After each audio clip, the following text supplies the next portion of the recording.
You're back with Connect the World. Once a thriving city of nearly 500,000, now reduced to ashes. That is how Ukrainian President Volodymyr Zelensky describes the key southern city of Mariupol. Russia has surrounded that southern port city for weeks, trying to starve and bomb it into submission. Well, with almost continuous strikes, the deputy mayor now tells CNN about 90% of the city's infrastructure is damaged or destroyed. And these rejecting a Russian ultimatum to surrender. Mariupol may now just how many people have been killed and how many have been able to leave Mariupol.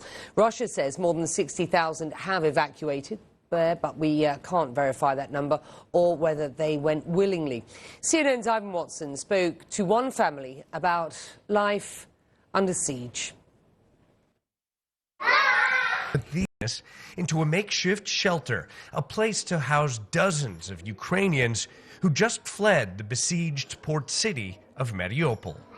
The last couple of weeks of Russian bombardment from artillery and airstrikes. Each 15-20 minutes, bam. Tanya kept a journal. There's no running water now as well. They lived in the basement and went rainwater. Heavy shelling on nearby houses, Tanya wrote on March 5th. We all went to sleep with the thought of how to survive and stay alive. One day a shell exploded. One guy was without head, who was like taking the water. Another one in the line was like a half of them. You dug a grave for them? Yes. In your neighborhood? Yes. Finally, it was all too much. The last day I saw my father because my mother was completely, since the beginning of the war, just staying inside, unfortunately. And the refused to leave. I don't know if I'm going to see my parents or listen to my parents again. I don't know, no idea. It's like living from day to day. Today we're alive, tomorrow maybe not. In the relative city, I really want to say hello to other children, Tanya's 7-year-old daughter Vlada says. And I want the war to end quickly. Her parents appear haunted, clearly traumatized.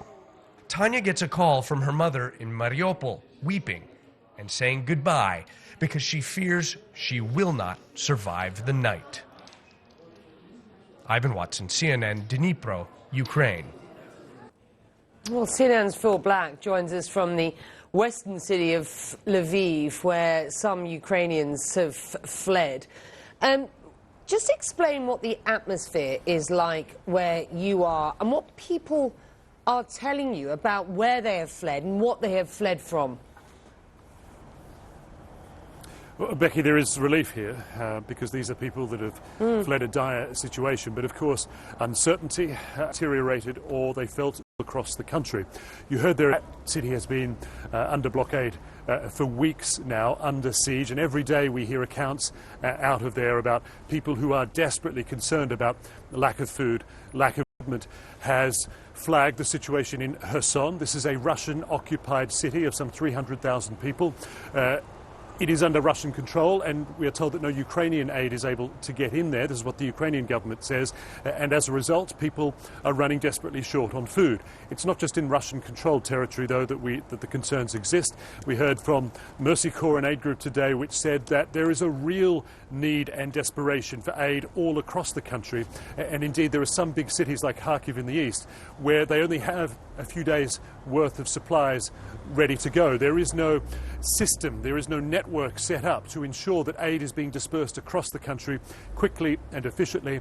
And at the moment, there are no substantial anyway. It means that suddenly hundreds of thousands, potentially millions of people in a region could be essentially without food until they were able to be resupplied. So we're at a point, it seems, in this conflict where, based on the reports that we're hearing from civilians in these affected areas, but also from the Ukrainian government, aid groups as well, the need is clearly growing and becoming increasingly desperate. Becky. And Joseph Borrell has a new warning for the Kremlin. He says the EU is ready to impose more sanctions on Russia over its deadly attacks on Ukraine. Now, this comes as US and NATO officials tell CNN Belarus could soon join Russia in the war. Emergency summits are set for Thursday in Brussels. World leaders, including the US president, are planning to be there in person.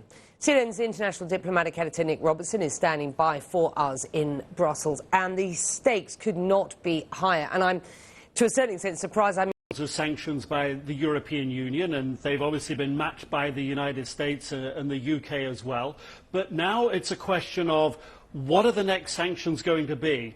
The energy sector essentially shutting down, taking Russia's oil and gas is a huge step, and there's a sense that there should be perhaps a pause while there's an evaluation of how the current sanctions are working and an effort to plug those sanctions where there seem to be holes in them, where Russia may be finding workarounds. So Josep Borrell, the UN's foreign policy chief, yesterday did say yes to continuing to work on sanctions, yes there would be discussion about it, but he didn't think that there would be new sanctions announced this week, in part he said because even if the leaders agree where they're going with them, it takes a little time to work out the details. So unity, sanctions, and additional funding. We heard yesterday from the foreign policy chief. I think those are going to be the sort of the minimums.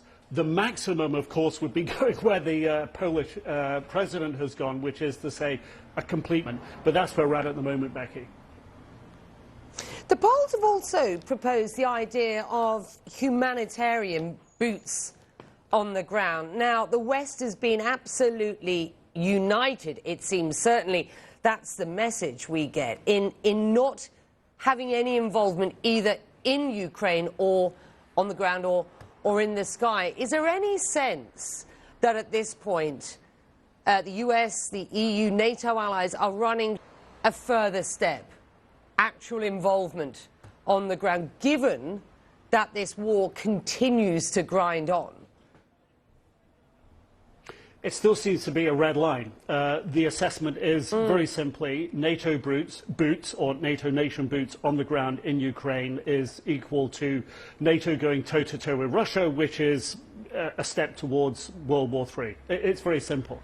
But in terms of weapons supplies for Ukraine, those continue. There's an effort to make sure that they continue, and there's an effort as well to make them more, in terms of air defense capacity for the Ukrainians, to make them the systems more sophisticated and systems that would be readily usable by the Ukrainians. The the Russian-made S-300 surface-to-air missile system is the sort of system we're talking about. So Nick, to source that? Which nations where would that come from?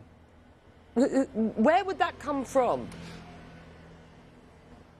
Well, at the moment, potentially former Eastern European nations that would have that type of system. But the expectation within the auspices of NATO and within the auspices of surface-to-air missile systems, no NATO nation is going to want to degrade its own capacity while aiding Ukraine. And there's certainly, in that scenario, nations look to the United States to backfill. But there is... The systems do exist, and then the question becomes how do you get them into Ukraine, and how do you make sure Russia doesn't target them going into Ukraine, and how do you make sure that that doesn't look like NATO is putting its boots in of getting what NATO and the EU says it wants to do. That's the difficult part of getting it done. Yeah, and Nick, you know, the other sort of weapon in the toolbox, of course, is economic sanctions. The US president was quite clear when these sanctions began that they would take weeks, months, a very long time to really hit. Look, I mean, we are seeing the squeeze on the Russian economy, but there is now this talk that there is an effort to ramp up sanctions on Russian oil. And we know the US and its European allies, to date at least, haven't been completely united on that. Is that something we might expect this week? Still not united. Don't expect it.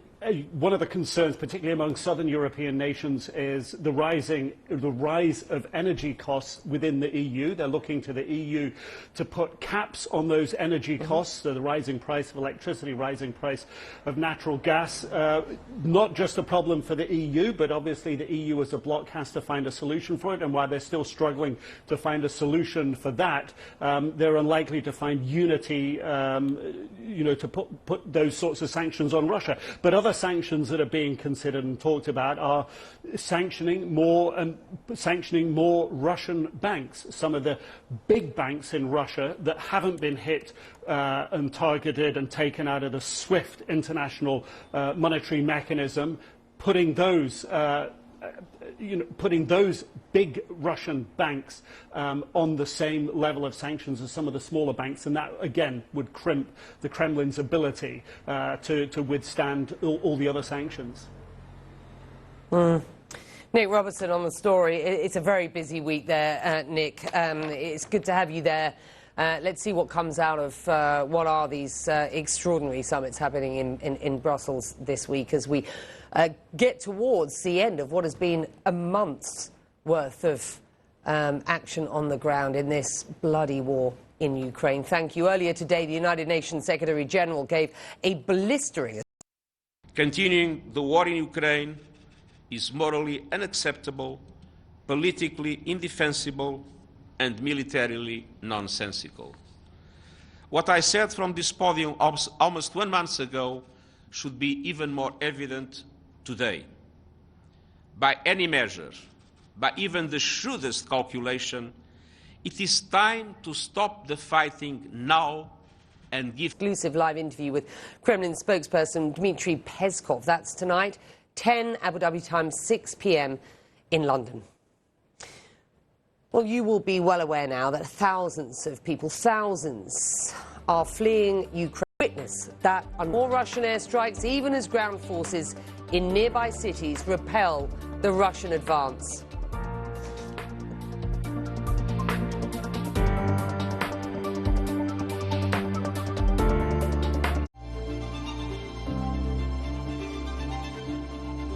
Inside Africa Fact File, in association with Zenith Bank.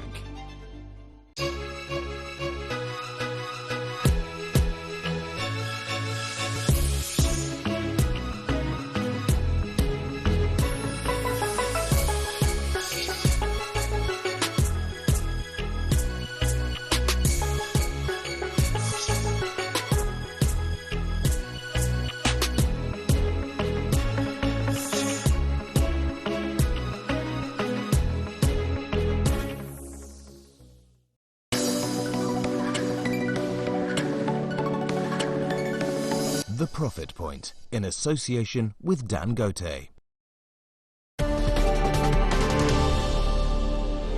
So at Dalberg, we bring a gender lens to portfolio work in all sectors that we do. Another example, by doing so, we recognize that our interview respondents, field workers and the students to not just study the medicine, but also business skill and again. Your inbox. Sign up for the CNN newsletter. Coronavirus. Fact versus fiction. In what is nearly a month since Russia has been bombarding Ukraine, the UN Refugee Agency says more than 3.5 million people have fled the country. Many are seeking refuge in neighbouring countries, mostly in Poland. It says it is gathering blankets, tents and... The expectation here at the Medica land crossing, where people welcome the women and children as they make their way across the Pin, Sumy, all of those cities that we've seen, where we've seen the violence worse in these last few days, this is what they're fleeing and this is where they're coming from. There's this sort of grim symmetry between the arrivals here and what we're seeing on the ground over there. There is that catastrophically bad humanitarian situation of new stalls been created in the last couple of weeks to try and find a way to help people coming out, a sort of system of support. But it is essentially NGOs, local authorities, ordinary people who've come out and come from all over the world, frankly, to this land crossing by what they've left in need of support.